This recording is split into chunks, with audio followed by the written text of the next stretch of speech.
أعوذ بالله من الشيطان الرجيم بسم الله الرحمن الرحيم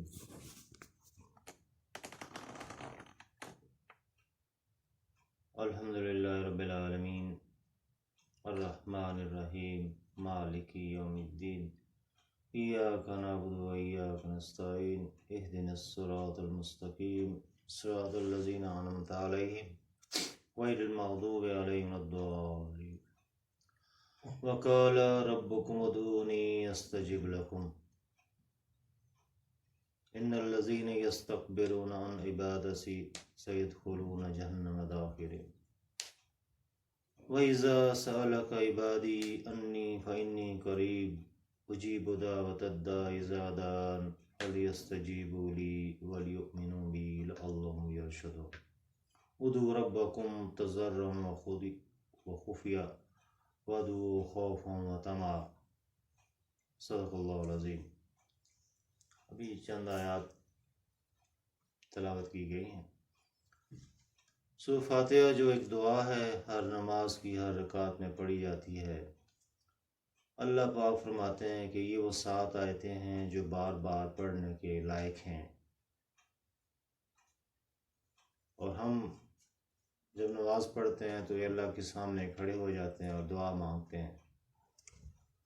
تو دعا میں سب سے پہلے اللہ کی تعریف بیان کرتے ہیں، الحمدللہ رب العالمین، ساری حمد اور شکر اللہ کے لیے جو تمام جانوں کا رب ہے،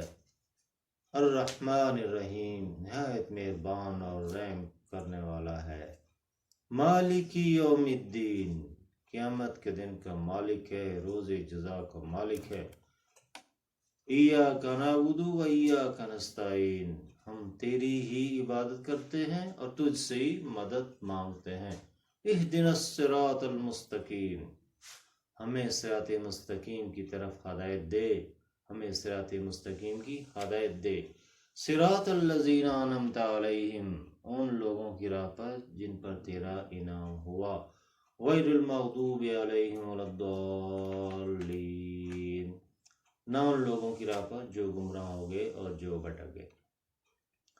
یہ سورہ فاتحہ ہے۔ اس کے بعد پورا قرآن شروع ہو جاتا ہے۔ اللہ پاک ہمیں ساری چیزیں بتاتے ہیں، تو آج انشاءاللہ دعا کے اوپر بات کریں گے۔ جیسے پہلے آیت پڑھی ہے، وَقَالَ رَبُّكُمُ ادْعُونِي أَسْتَجِبْ لَكُمْ، تیرے رب نے اعلان فرما دیا ہے، کہہ دیا ہے کہ مجھ سے دعائیں مانگو، میں قبول کرتا ہوں۔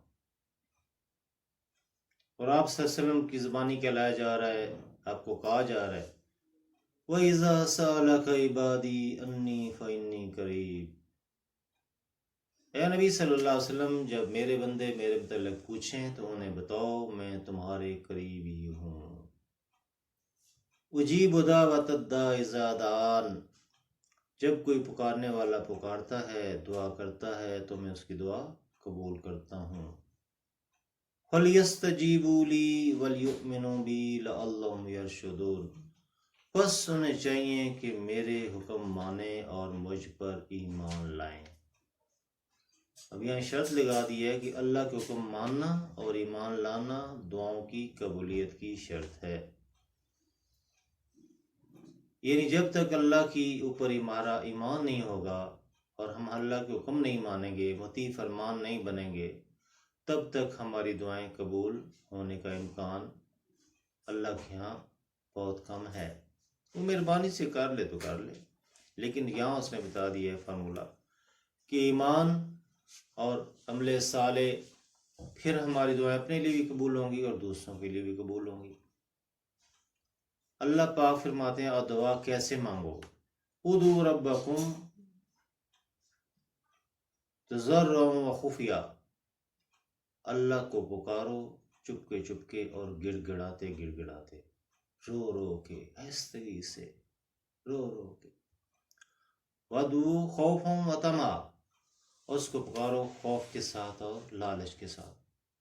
خوف ہو عذاب کا، دوزخ کا، اللہ کی پکڑ کا، آزمائشوں کا خوف، ڈر ایک لمحے میں کیا ہو جائے۔ جیسے ابھی چند مہینے پہلے پوری دنیا موج مستی کر رہی تھی،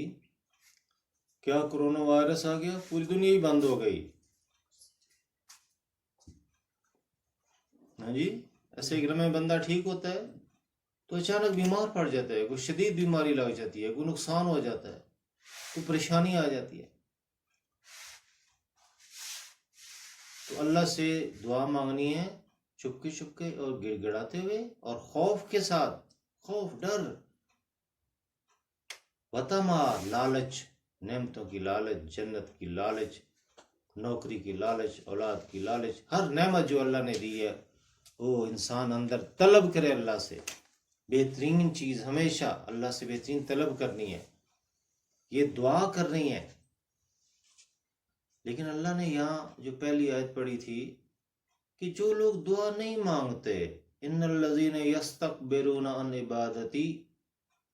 سیدخلون جہنم داخرین،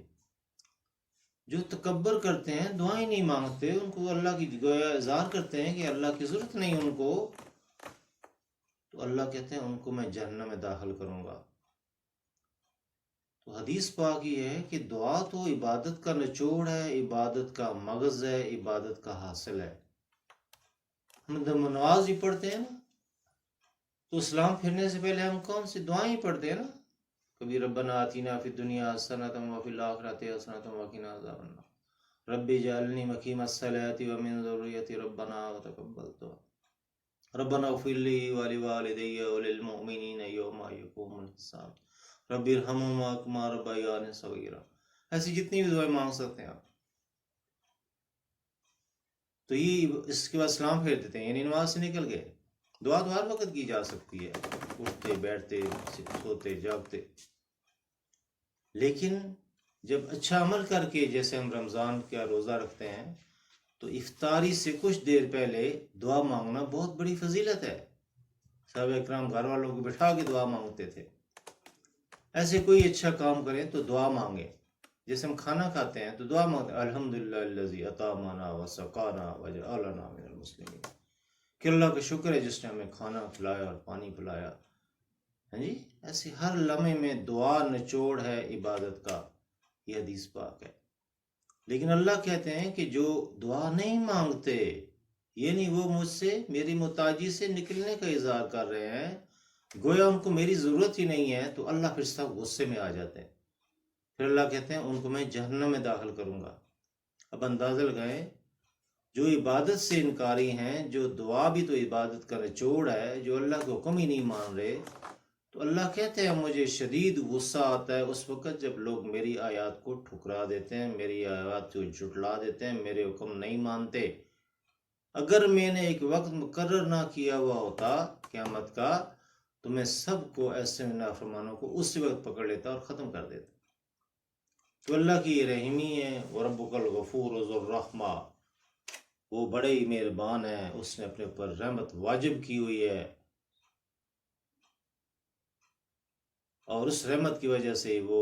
کسی گناہ کے اوپر فوری نہیں پکڑتا، بلکہ موقع دیتا ہے، ڈیل دیتا ہے، اور تاکہ ہم رجوع کریں، تاکہ ہم دعائیں مانگیں۔ تو دعا سمجھیں اتنا بڑا خزانہ ہے،